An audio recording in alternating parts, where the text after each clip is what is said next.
Bonjour et bienvenue dans le podcast Parole d'Histoire, une émission consacrée à l'actualité des livres, des débats et de la recherche en histoire, créée et animée par André Loez, un podcast dont vous retrouvez tous les 385 épisodes en ligne sur paroledhistoire.fr, où vous trouvez aussi les goodies de l'émission et sur la chaîne YouTube de Parole d'Histoire. J'ai le grand plaisir aujourd'hui d'être avec Fabien Lévy, bonjour. Bonjour. Vous êtes médiéviste, professeur en classe préparatoire, vous venez de signer aux éditions Passé Composé Histoire de Gênes, le souffle du capitalisme mondial 14e, 16e siècle, et vous avez aussi eu la chance de partager une salle des profs avec moi il y a maintenant presque deux décennies dans un lointain établissement. Donc je suis vraiment ravi de vous retrouver à ce micro pour parler d'un livre qui m'a passionné sur une histoire que je connaissais très peu, et je la connais très peu parce que, même si j'ai déjà fait un petit tour, il faut dire que Gênes n'est pas la ville qui est au programme habituel des touristes français vers l'Italie. On va à Florence, à Venise, à Rome, à Naples, on va presque jamais à Gênes. Elle est jamais dans le top des conseils, alors que c'est une ville qui mérite absolument d'être découverte. Alors, il y a peut-être des raisons à ça. Expliquez-nous un petit peu ce statut ambigu de Gênes à côté de laquelle on passe tant. Oui, alors touristiquement, on va dire, parce que Venise, Florence sont absolument superbes. Ce sont des villes qui sont évidemment superbes. Quand on va à Venise, quand on va à Florence, on voit ces palais, ces ponts, etc., qui sont un peu figés dans le passé, muséifiés même pour Venise. C'est une évidence en fait, cette beauté. Gênes, c'est plus compliqué. Gênes a continué à vivre, c'est d'ailleurs l'essence même de Gênes, hein, continuer à vivre, à évoluer, à travailler. Elle ne s'est pas arrêtée au Moyen-Âge, elle ne s'est pas arrêtée à la Renaissance, et donc elle a connu un destin de ville portuaire avec son industrie, avec ses ponts qui s'écroulent, d'ailleurs au passage aussi. Hein. Et donc arriver à Gênes, ça n'a rien d'évident parce que on est dans dans le plus grand port, hein, finalement italien, dans une des plus grandes villes industrielles italiennes. Donc on traverse des faubourgs industriels d'une laideur incommensurable. Oui, le train qui longe la côte et qui arrive vers Gênes depuis le nord, c'est effectivement des friches industrielles rouillées, assez effrayantes. On est très très loin de l'ambiance Ponte Vecchio. Voilà, c'est affreux, hein, c'est affreux, il faut le dire.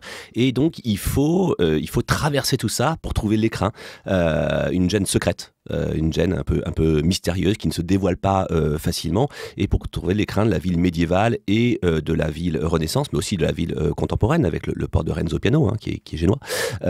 Et là, évidemment, on découvre vraiment le bijou qu'est Gênes, cette ville qui est à l'assaut de la montagne, qui est sur plusieurs étages. On passe des ruelles qui surplombent d'autres ruelles, les vicoli du centre, les grandes villes Renaissance, les palais, et puis on est en 10 minutes, on est dans la montagne, on a l'impression d'être en Suisse, hein, 3/4 d'heure après, dans des petits villages de montagne.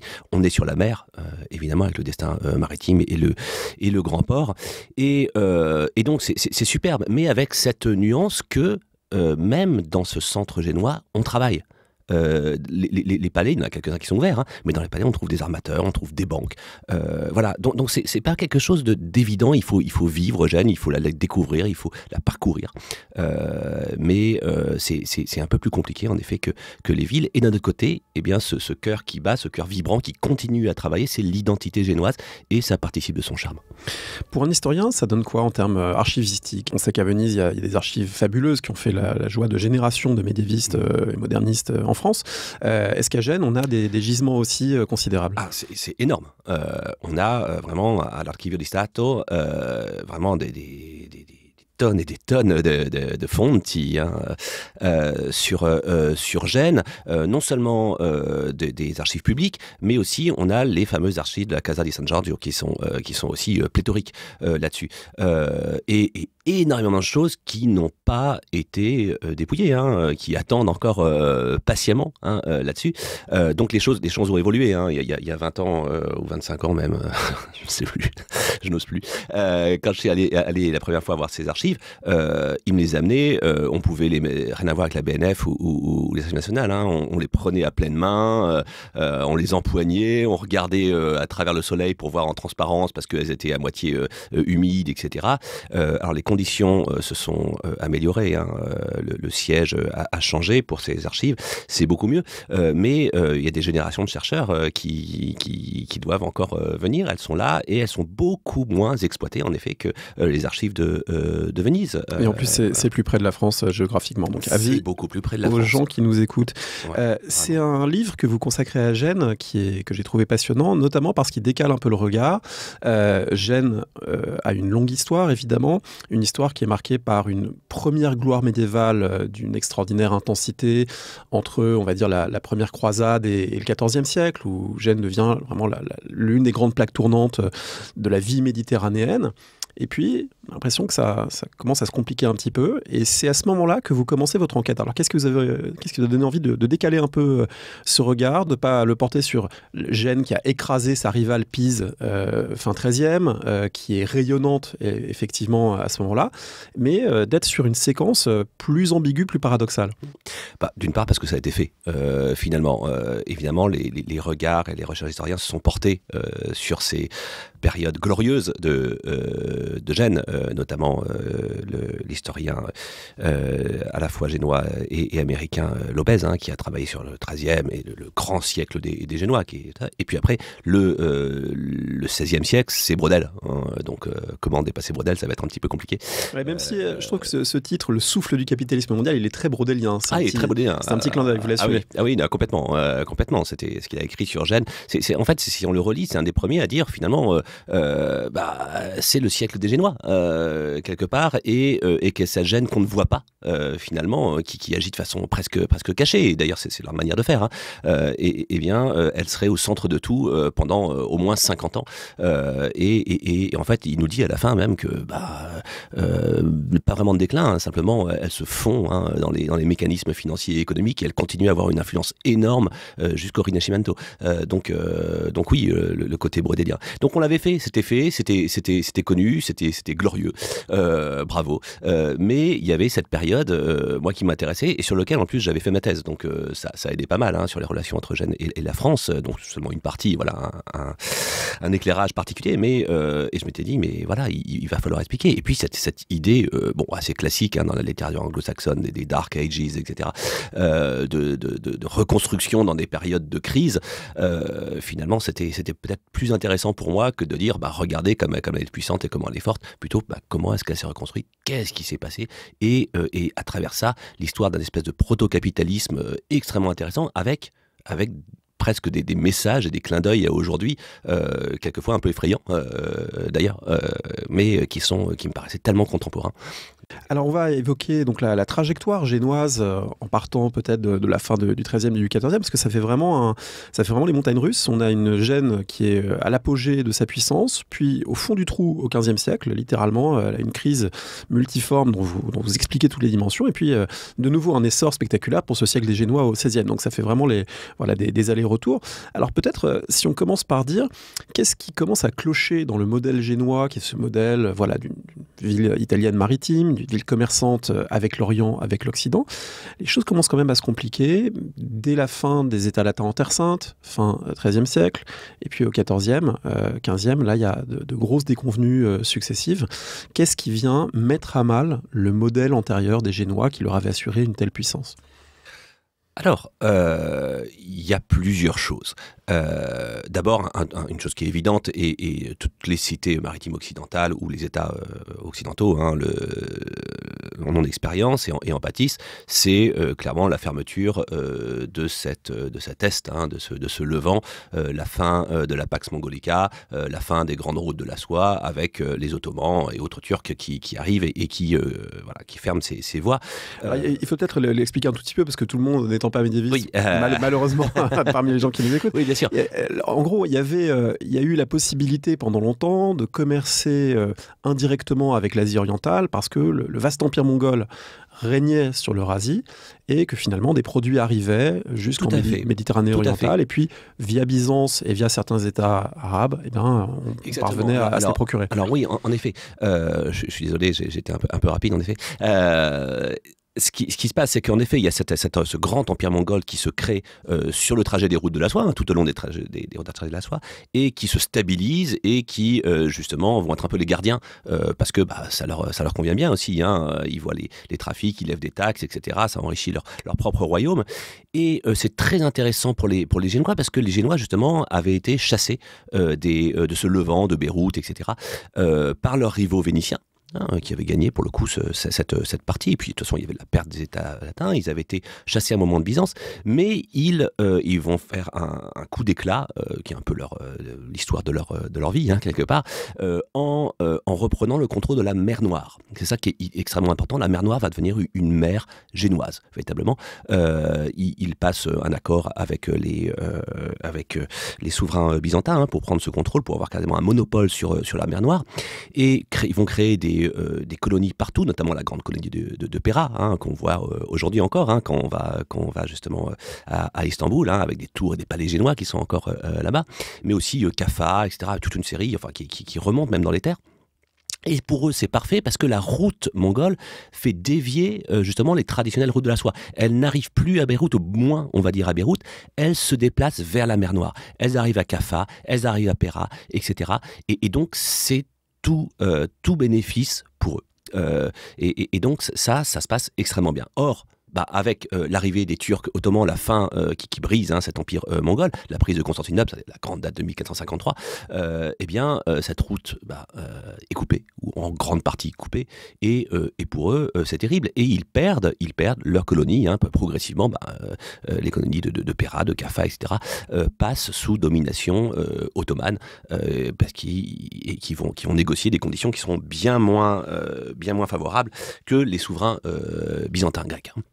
Donc il y a cette histoire, mais ça c'est bon pour Venise, c'est bon pour Barcelone aussi, et ils pâtissent tous de la même chose. Plus la contraction globale du commerce post-peste noire, malgré tout, les difficultés liées aux guerres, les restructurations quand même globales de l'Occident, qui font que les conditions sont moins propices que ce qu'on appelle le beau XIIIe siècle. Oui, complètement. Là, on a une contraction de la demande qui est très claire, une circulation des capitaux qui se réduit clairement au XIVe siècle, dû à un mécanisme en effet essentiellement démographique, pour le coup, on perd un tiers de la population, évidemment l'économie en pâtit. Donc là aussi c'est compliqué, d'autant plus que Gênes connaît la peste noire. On se rappelle que c'est, selon la légende, un navire génois qui vient de Kaffa et des Tatars qui auraient balancé des cadavres pesteux et qui le ramènent, et les Génois quand ils voient le bateau ne sont pas fous, disant non tu ne t'arrêtes pas là, et ils débarquent finalement à Marseille. Bon. Alors sur cette légende, on signale au passage que Patrick Boucheron a fait tout un cours du Collège de France qu'on peut consulter en vidéo pour déconstruire le récit qui est fait de cet épisode et le complexifier, le contextualiser. C'est assez passionnant. Alors toutes ces difficultés dont on parle, elles sont globales, elles affectent aussi Venise. À Gênes, ça touche particulièrement parce que, et là c'est vraiment un aspect passionnant de votre livre, vous montrez que ça tient aussi aux structures sociales de la cité. C'est-à-dire que les Génois sont riches, mais la cité est pauvre. Que la richesse fabuleuse des marchands, des armateurs génois n'a pas permis de consolider la cité. Autrement dit, dès que la conjoncture change, finalement, il n'y a pas la capacité civique, en quelque sorte, à réagir. Ah oui. Eh oui, c'est vraiment l'identité génoise, contrairement à Venise, parce que ce sont deux modèles qui sont presque opposés sur ce point-là. En tout cas, autant à Venise, on a un État extrêmement central pour l'époque, évidemment, un budget de la commune qui est gigantesque, une oligarchie relativement fermée qui vraiment structure la ville, le pouvoir politique et le pouvoir économique. À Gênes, c'est absolument pas le cas. Le pouvoir politique est tenu en laisse, c'est vraiment le mot. Il est tenu en laisse par ces grands patrimoine de marchands qui sont en train de devenir des marchands banquiers qui sont soutenus par finalement un dynamisme très individuel, un individualiste très fort, ou en tout cas un individualisme clanique. Plus qu'un individualiste individu, autour de la famille et plus largement du clan. Jacques Hersan en a largement parlé. Et donc, ils ont une idéologie, si on fait une comparaison, qui est presque ultralibérale aujourd'hui, là-dessus. Ils ne veulent pas que le pouvoir politique de la commune devienne trop important, parce que ça serait mauvais pour les affaires. On pense, en vous lisant, c'est assez troublant aux libertariens de la tech, de la Silicon Valley. Et c'est un parallèle un peu absurde, et pourtant, il y a des éléments qui marchent. Et pourtant, alors oui, ça serait anachronique, en effet, d'aller jusqu'à là, mais c'est frappant.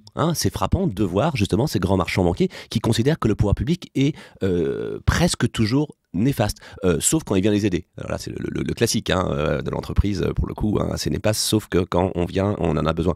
Mais oui, clairement, ils veulent pas se laisser bête parce qu'un pouvoir politique fort, ça veut dire quoi? Ça veut dire des impôts qui monteraient de plus en plus et qui grèveraient les mouvements. Ça voudrait dire des lois, des ordonnances qui pourraient freiner justement les mouvements des capitaux, les mouvements des informations, etc. Voilà, donc on tient la commune, et comment est-ce qu'on la tient? Eh bien, on la tient financièrement, par sa dette, parce que on l'empêche de lever des impôts qui soient trop importants, pour le coup.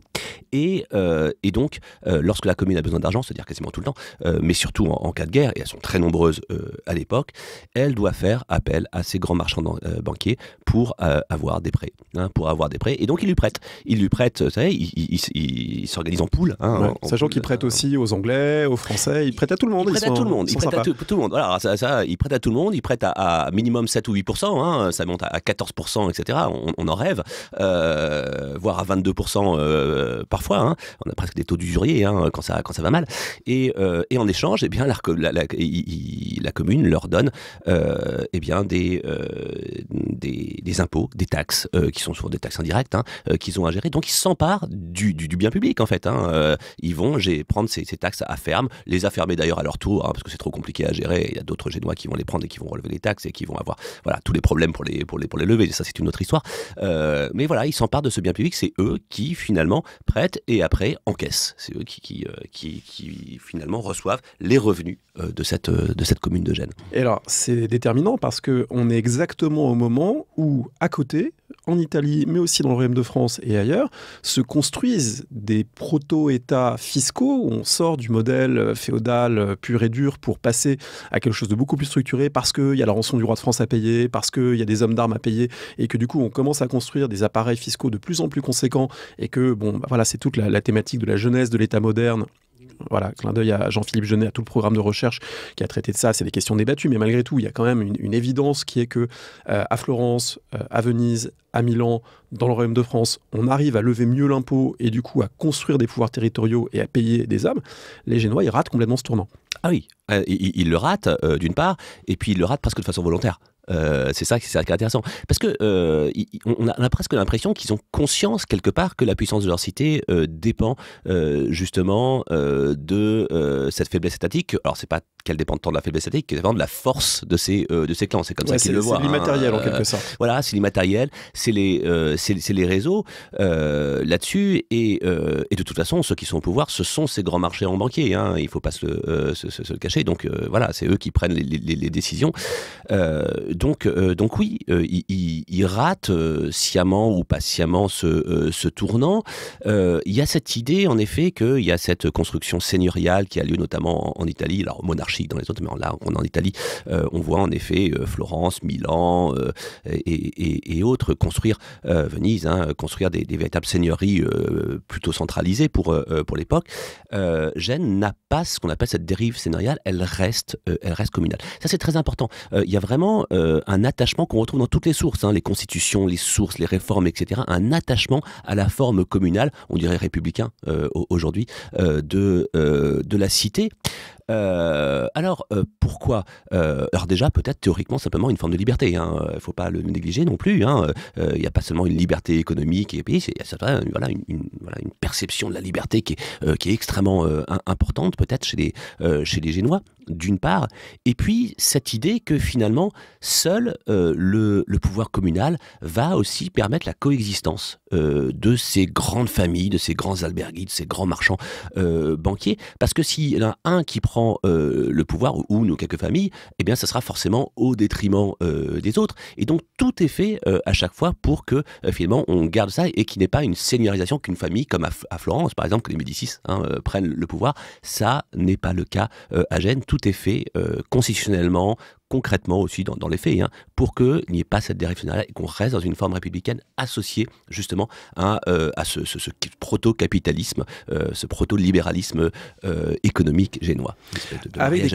Avec des conséquences malgré tout problématiques, parce que ça veut dire que la cité n'a pas les capacités, ou n'a plus les capacités à se défendre.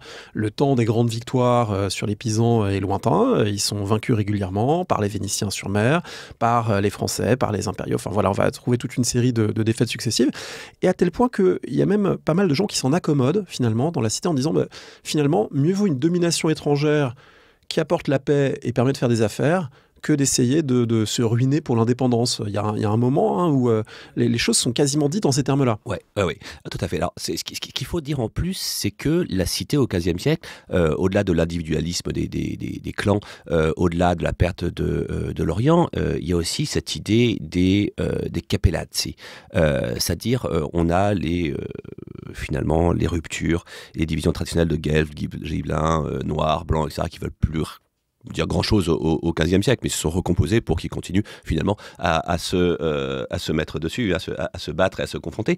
Mais en plus, à Gênes, parce que ça c'est le classique des autres cités, on a une nouvelle division qui est apparue justement au XIVe siècle entre les capellazzi, c'est-à-dire les grandes familles populaires qui ont le droit d'avoir la fonction de doge, et notamment au XVe siècle entre les Fregoso et les Adorno. Justement, et c'est une division transversale de société, c'est-à-dire que finalement, chaque clan Fregoso et chaque clan Adorno réunit sous sa bannière à la fois des nobles, des populaires, la plèbe par des distributions de nourriture, de trucs, ça, le classique. Et donc, toute la société est vraiment divisée entre ces deux grands clans, auxquels il faut rajouter la division entre guelfes, gibelins, noirs, blancs, entre les clans rivaux économiquement ou politiquement. Enfin, qui sont des quartiers aussi. Oui, qui privatisent la ville. Vraiment, on a une ville qui est totalement privatisée, pour le coup. On n'a pas de grandes places publiques. Le pouvoir public n'a pas de grands palais. On n'a pas de grandes fêtes civiques. Il n'y a pas l'équivalent du Palazzo Vecchio florentin on n'a rien. Qui surplombe la ville comme une forteresse. Voilà, on a quelques bâtiments qu'on a mis ensemble en disant c'est le palais de la commune. Et puis voilà, basta. Et donc, la ville est constamment secouée par des soubresauts. Justement dans ces divisions, parce que chaque Génois en fait a, c'est un peu comme une pelure d'oignon, vous en enlevez une, vous en trouvez une autre après, finalement il a des multiples identités. Quand on est Génois, on est pro-Fregoso, gibelin, noir, du clan machin, voilà, et selon justement les circonstances, on va adopter telle ou telle identité. Donc finalement on a toujours un moyen de se battre, de diviser la cité. Et ça c'est un problème énorme, d'autant plus que ces Adorni et ces Fregosi, alors Adorno Fregoso, pour le coup, deviennent peu à peu étrangers au monde économique génois. Au départ, ce sont des maisons marchandes, classiques, assez puissantes, mais en fait, ils vont recevoir des terres, ils vont recevoir des fiefs, ils vont s'éloigner pour beaucoup de la marchandise, et ils vont peu à peu être étrangers à ce dynamisme et à cette vie économique génois, et donc vont avoir finalement aucun problème à secouer la ville et à secouer les affaires économiques, parce que ça les regarde pas tant que ça, même si, évidemment, c'est plus compliqué que ça. Mais voilà, une espèce de dérive féodale et qui va mettre à mal la cité. Et évidemment, elle est donc des guerres civiles qui sont permanentes, qui empiètent sur la vie économique aussi, évidemment, et qui affaiblissent largement la ville. Si on approche maintenant du rebond génois qui fait l'objet de votre deuxième et troisième partie, c'est plutôt deuxième moitié du 15e et début 16e. On va dire le fond du trou absolu, c'est le milieu 15e. Pratiquement dans la même année, on a la chute de Constantinople et donc quasi-fermeture des routes de l'Orient. Et puis la paix de Lodi en 1454 qui vient mettre au clair la carte politique de l'Italie.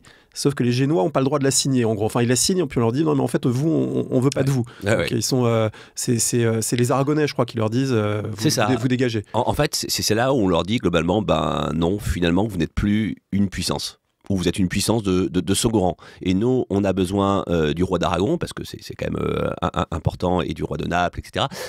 Et donc, il veut continuer à vous faire la guerre. Donc, vous ne signez pas, vous êtes exclu de ça. Bon, après, cela dit, les Génois sont pas mécontents parce que c'est leur principal ennemi, clairement. Ils sont leur problème, c'est que il y a la fermeture de Stadion, alors qui est plus longue que ça. Il y a 1453, mais en fait, c'est sur le temps long parce qu'il faut que les stocks quand même soient écoulés, etc. Ça prend quelques années. Ils perdent leur dernière colonie vers 1475. voilà, il y a une espèce de... Ils gardent même des îles grecques jusqu'à la fin du 16e. Oui, Kyo reste voilà, là-dessus. Mais on va dire il y a la grosse crise, et après une lente récession avec des rebonds, etc. Enfin, c'est plus compliqué qu'un seul moment.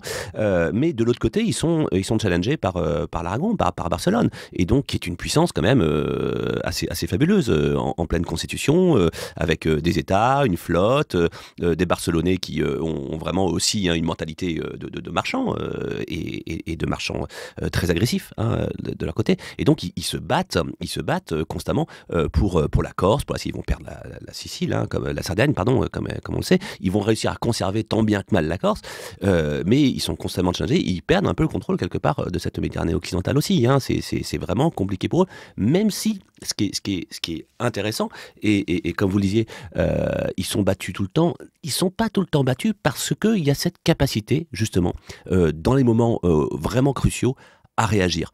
Où là, tout d'un coup, cet esprit civique qu'on dit avoir disparu à Gênes, sous le poids de ces égoïsmes, ces individualismes, du profit économique, du profit politique, etc., cet esprit civique...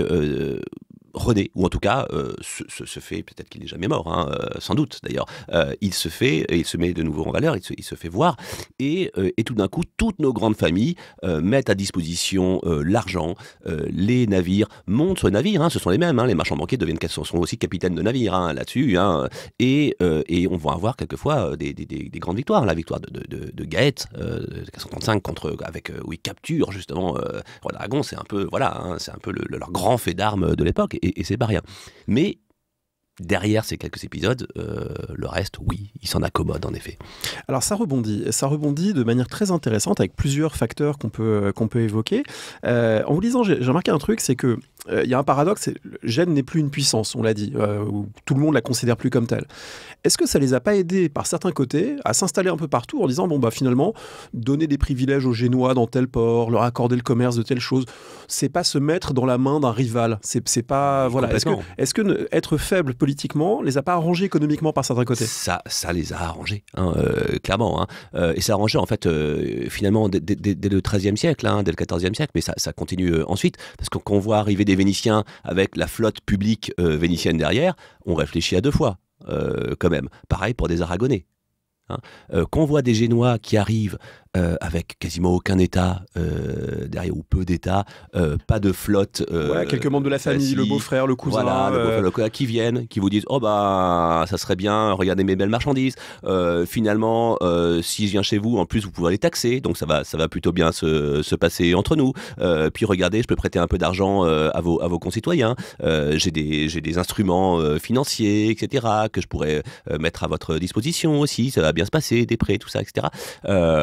Ils sont en partie, parce qu'il faut pas, en partie jugés plus inoffensifs, en tout cas moins offensifs, on va dire, que leurs grands rivaux, et ça les aide, cette implantation familiale, privée, etc. Même si une fois qu'ils sont installés et qu'ils sont nombreux, les choses se compliquent un petit peu. Et ils sont installés partout. Et ça, c'est un des grands enseignements du livre, c'est que des Génois, on en a en Angleterre, on en a dans le Royaume de France, on en a en Italie, on en a en Espagne, on en a dans tout l'Orient, évidemment. Et ça fait ce réseau informel qui ne dépend pas de la commune, mais qui est lié, évidemment, qui ne dépend pas formellement. Et ce n'est pas les gens, les Génois qui sont installés en Angleterre, ils ne reçoivent pas des ordres de la commune disant c'est comme ça qu'il faut faire pour le bien de la ville. Pas, ouais. Mais ils participent quand même d'une forme d'expansion et de ce que vous appelez le pivot vers l'ouest. Alors ça, c'est très important. Ouais. Oui. En effet, le fait qu'il soit seul, ça c'est vraiment important. Le fait qu'il soit pas totalement seul, faut pas exagérer, mais qu'il soit beaucoup moins soutenu par un pouvoir public, par une flotte, etc. À mon sens, et alors j'essentialise un peu le marchand génois, mais bon, pourquoi pas. À mon sens, c'est vraiment les oblige à cet esprit d'initiative, à cette prise de risque permanente, à ce devoir de multiplier les marchés, de faire basculer les investissements, de faire circuler le capital, etc. Parce qu'ils sont seuls. Alors ils sont pas si seuls en fait, parce qu'il y a tout un réseau de Génois où ils s'entraident constamment, etc. Mais quelque part, ils sont moins aidés que les autres. Donc ils doivent faire peut-être preuve de plus d'ingéniosité que les autres. Et donc c'est cette espèce de goût de l'aventure, de cette prise de risque permanente, de cet esprit vers l'horizon et vers le profit aussi, ne le cachons pas, qui les mène absolument partout et de façon extrêmement lointaine. Donc on les a en Orient, on les a en Angleterre, on les a en effet partout en Italie, on les a en Espagne, on en a en Afrique du Nord, en Barbarie. Ils vont aller sur les îles, ils vont aller dans les Amériques. Voilà, Christophe Colomb est génois. C'est un Génois avant tout, avant que ça soit un être mythique. Hein. C'est un Génois, son parcours est totalement génois. Hein. Franchement, il est élevé à Gênes, puis à Savone. Il fait ses armes d'abord à l'est, avant de basculer vers l'ouest. Il a les réseaux génois, il a les cartographies génoises, il a la mentalité génoise. Il va s'appuyer sur les réseaux génois, portugais, etc. Voilà, il faut aussi le voir. Et pas seulement évidemment, mais aussi le voir comme un Génois. Hein. Et comme représentant d'une génération, donc celle de la fin du 15e, et qui va donner à la cité son nouvel âge d'or, on va dire au 16e, une génération qui a participé à des inventions. Alors j'en ai vu 3 dans votre livre, hein, des choses qu'ils inventent. Il y a des choses techniques et puis il y a des choses un peu plus structurelles. Du point de vue nautique, alors c'est pas les seuls évidemment, mais ils synthétisent quand même une nouvelle manière de naviguer, de transporter en volume. Ils ont compris que là où on allait se faire le plus de pognon, c'était pas avec juste un peu d'épices rares en petite quantité, mais qu'il fallait maintenant transporter de grosses quantités, s'adapter et donc adapter les navires. La caraque génoise supplante la galère. C'est énorme, hein, c'est énorme. Alors ils le savent, ils sont un peu forcés. Hein. En effet, alors la caraque elle est connue depuis longtemps, hein, mais eux ils vont faire des navires de plus de 1000 tonnes, alors que une galère c'est 250-300 tonnes, hein, pour les plus grosses, 350 pour les énormes, enfin voilà, donc dans des navires gigantesques dont ils ont quasiment le monopole pour le coup, qui sont admirés partout, hein, quand une grande caraque génoise arrive, tout le monde vient au port, etc. Qui sont aussi des espèces de taxis de la mer, hein, qui avec une mixité énorme à bord, hein, ils accueillent des passagers musulmans, juifs, chrétiens, turcs, balkaniques, enfin voilà, un espèce de grand taxi. On vient les voir de partout, tellement ce sont des monstres des mers. Et ils ont été obligés, parce que comme ils se sont fait chasser du Levant par les Vénitiens, ils sont allés en mer Noire. Alors il y avait des épices, mais en mer Noire, c'est surtout du trafic de volume en fait. Hein. Donc il y a l'alun qui sert de colorant, qui est essentiel pour l'industrie des draps, qui est en train de se développer énormément en Occident. Le mastic, de l'île de Kyo notamment, mais toutes sortes de choses, hein, aussi, hein, du coton, de la poix, du blé, etc. Et voilà. Et donc, face à cette transformation de leur source, finalement, eh bien, ils vont avoir cette ingéniosité de construire des bateaux absolument énormes, alors plus lents évidemment, mais qui sont évidemment, enfin qui permettent, on va dire, de réduire le coût. Hein. C'est des économies d'échelle qui sont incroyables. Pour le coup, et on a l'impression, là aussi, c'est assez actuel, hein, quand on regarde aujourd'hui la mondialisation maritime, la création des avant-ports en eau profonde, etc., la réduction des escales, etc., on a l'impression qu'on en voit déjà le récit à cette époque-là. La caraque génoise, c'est le porte-conteneur du XVe siècle. C'est ça, voilà, et qui vont remodeler justement les itinéraires. On voit les galères génoises, florentines, ça font beaucoup plus d'escales. Les caraques en font beaucoup moins, elles ont moins besoin. Puis elles ont besoin de ports en eau profonde, sinon elles ne rentrent pas de toute façon.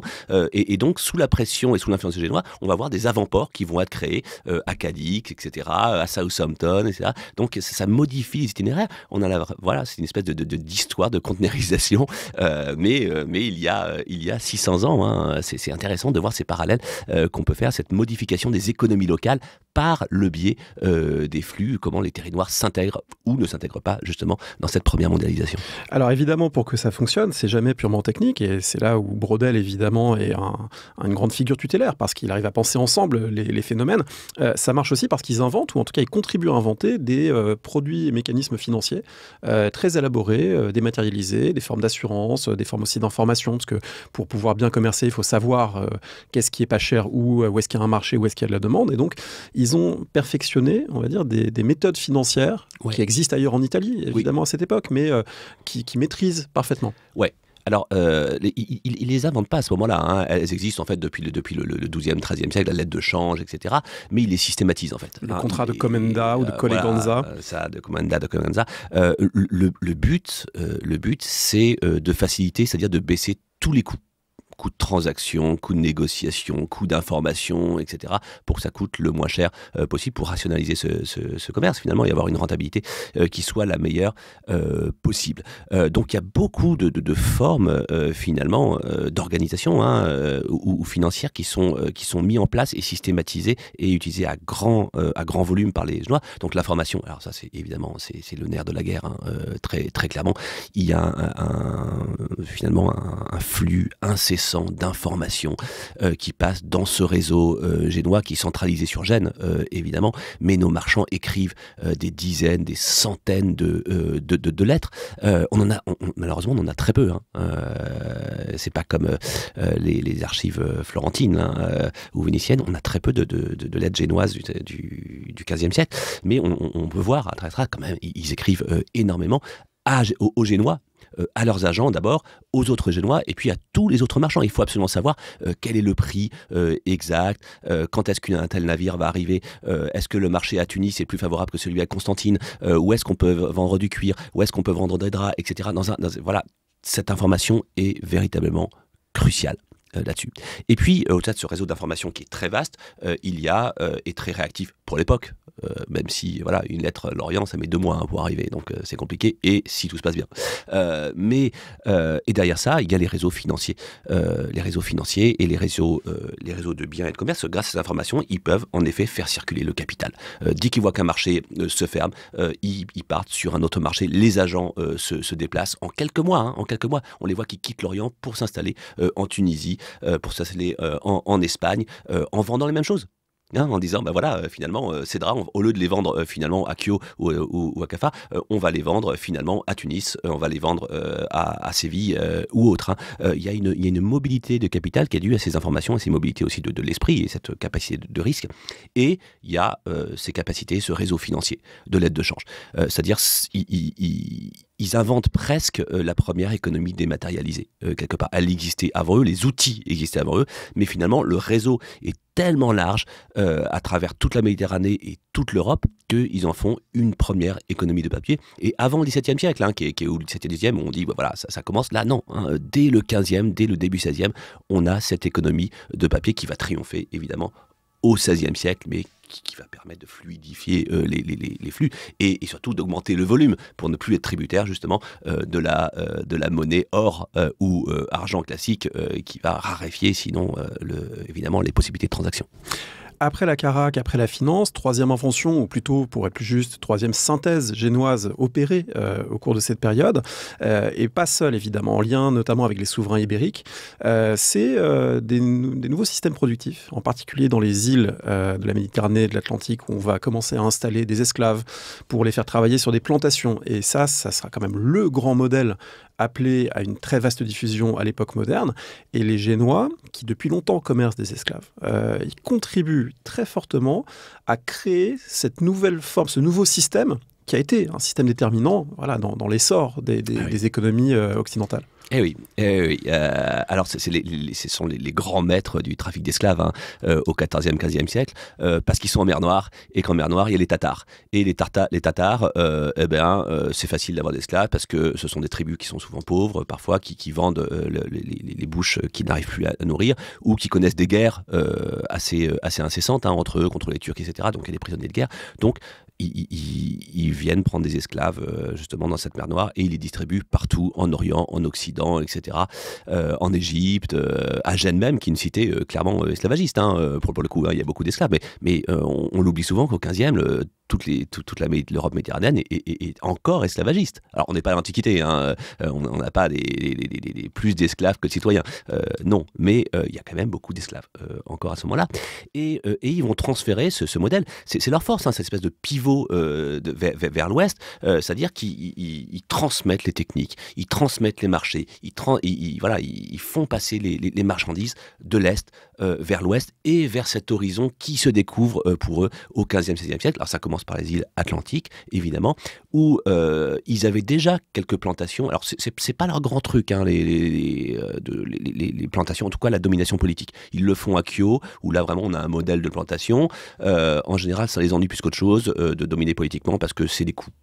Et les coûts, ça les intéresse pas. Eux, c'est vraiment s'insérer dans la vie économique et influencer le politique, mais ne pas le politique. Mais les plantations, ils en ont en Sicile, ils en ont évidemment en Espagne, en sud de l'Espagne, ils en ont dans les îles grecques comme à Kio, où ils ont complètement réorienté la production vers le marché mondial, c'est-à-dire de production vivrière, ils ont fait vers des productions commerciales, que ce soit la soie qui réimplante en effet valoise, que ce soit le sucre, etc. Et ils vont faire la même chose sur les îles atlantiques, en utilisant en effet des esclaves. Ça va être les premiers justement à utiliser des esclaves dans les îles du Cap-Vert, etc. Et des esclaves africains évidemment, puisque la mer Noire est fermée, donc en concurrence avec les Portugais évidemment, qui sont les plus puissants là-dedans, ils vont justement être parmi les premiers à aller commercer, faire le triste commerce des esclaves et les utiliser sur des plantations, notamment de sucrières, dans les Canaries, etc. Et grâce à ça, c'est incroyable leur ingéniosité, parce que c'était vraiment les Vénitiens qui avaient le marché sucrier à travers l'Égypte, etc. Et d'avoir réimplanté le sucre, d'avoir transféré les techniques sucrières de l'Est vers l'Ouest, d'abord en Sicile, puis ensuite en Espagne, puis dans les îles Atlantiques, puis en Amérique, d'avoir créé ces plantations avec ces esclaves, ça va leur permettre finalement d'abaisser les coûts, d'avoir un sucre beaucoup moins cher que le sucre vénitien, à tel point qu'au XVIe siècle, Venise achète où son sucre? Aux Génois.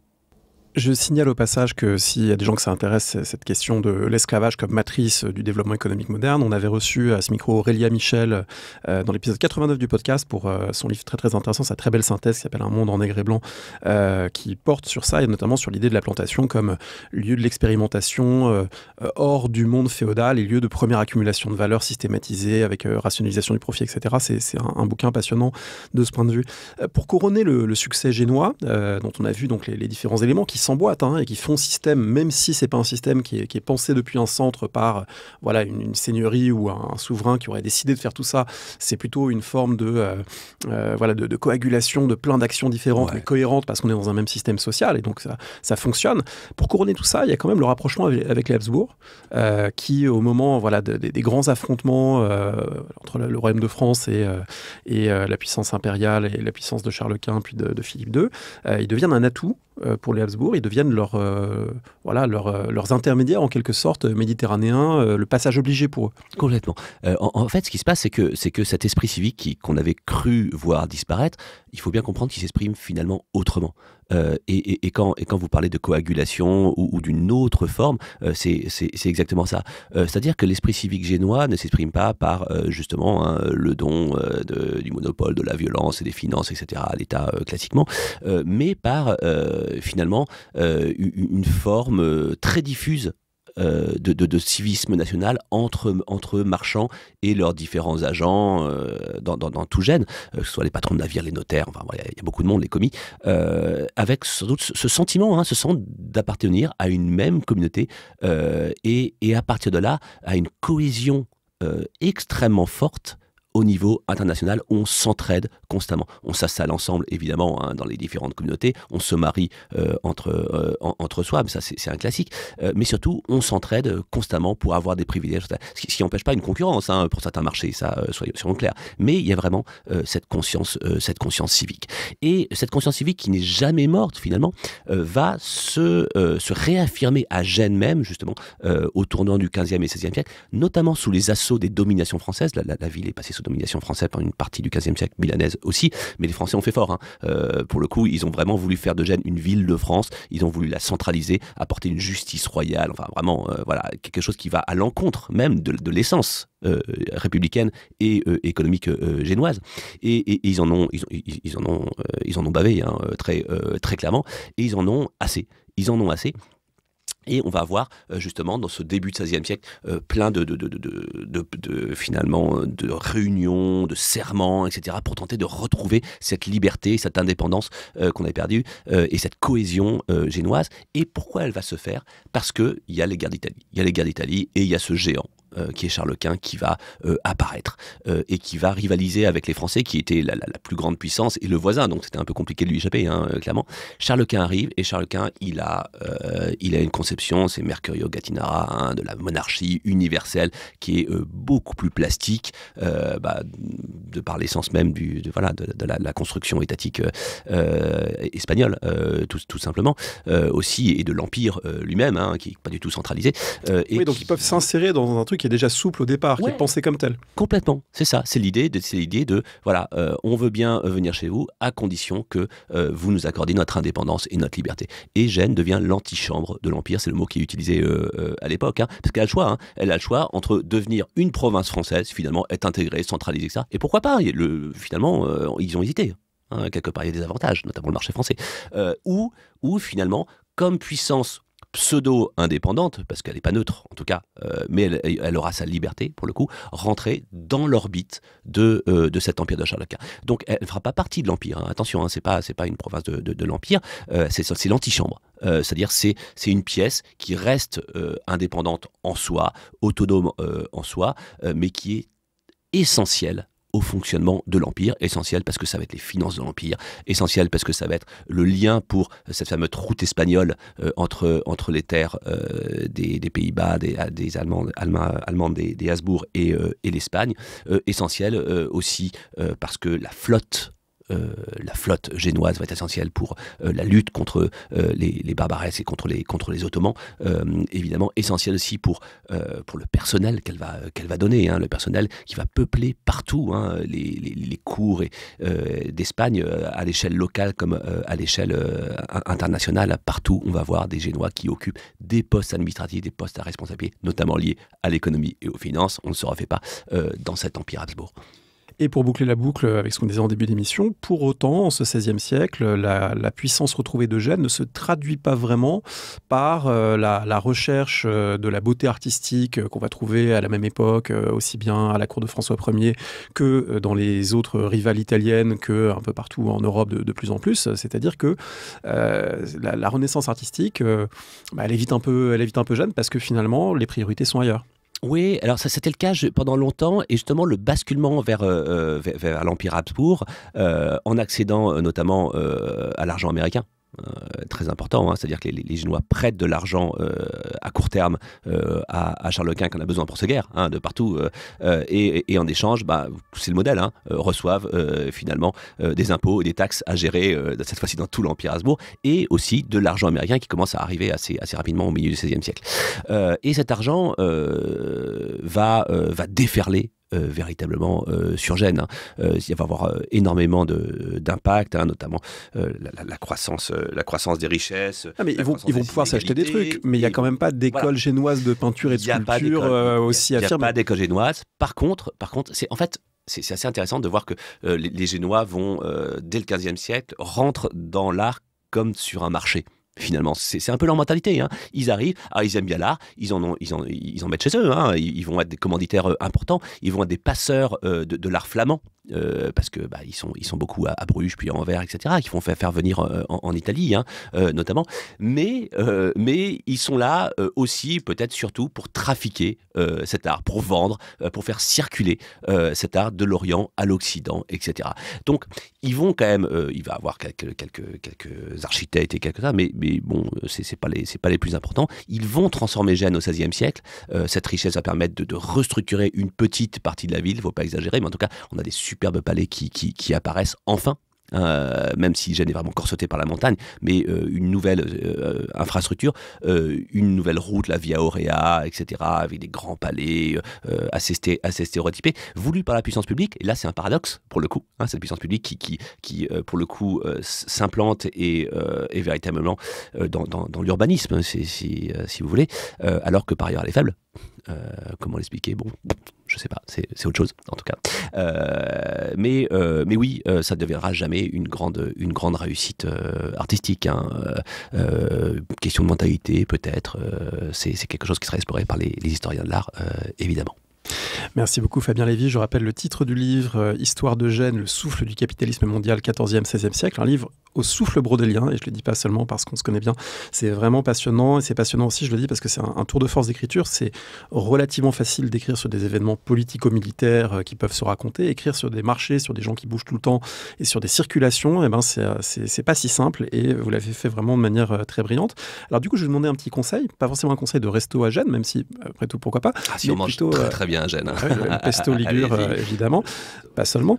Mais est-ce que vous avez un conseil de lecture que vous voudriez partager en fin d'émission ? Oui, alors vous m'en avez parlé au début de l'émission, donc j'ai pu me préparer, ouf. Donc j'ai lu récemment la Maison des Jeux de Claire North, qui est en trois histoires en fait, et la première notamment, alors c'est bien de lire la suite hein, quand même, c'est assez intéressant, mais la première est absolument géniale. Ça se passe à Venise au XVIe siècle, alors pour le coup pas à Gênes, encore Venise, toujours Venise, et à travers une maison des jeux dans laquelle des personnages particulièrement ingénieux, forts, astucieux, intelligents, etc., vont jouer des parties de jeu, n'importe quel jeu, pour des prix incroyables. Ça va être 20 ans de vie, son âme, son enfant, le goût des fraises, n'importe quoi, et qui vont ainsi faire fonctionner le monde. Et on voit comment une jeune femme, c'est une histoire très féminine aussi, c'est génial ce point de vue, qui va rentrer dans cette maison des jeux et se lancer dans cette maison des jeux. C'est un peu l'homme D revisité. Alors, non, c'est parce qu'il n'y a pas cette notion de hasard, justement. Le hasard est banni de la maison des jeux. L'homme D est fabuleux. D'ailleurs, la suite qui est sortie, je crois, récemment. Hein, là-dessus, j'ai pas lu, il faudrait que je lise. Mais là, la notion, justement, le hasard est banni de la maison des jeux. C'est l'horreur. Le hasard, c'est l'autre force. Le pire qu'on puisse faire, c'est jeter une pièce en l'air et qu'elle tombe sur pile ou face. Parce que c'est l'ingéniosité et c'est les deux formes, évidemment, entre le chaos et l'ordre, etc., qui joue la lutte classique, quelque part. Voilà. Merci beaucoup. Merci à vous. Merci d'avoir écouté l'émission. Rendez-vous sur le site parolehistoire.fr pour retrouver l'intégralité des épisodes et des séries thématiques. Rendez-vous également une semaine sur deux le vendredi avec Alexandre Jublin sur le fil du collimateur pour le podcast L'histoire de la guerre et des conflits armés, le fil de l'épée. N'hésitez pas à laisser une note ou un commentaire sur le podcast, notamment sur iTunes ou Spotify. Et à bientôt pour un nouvel épisode.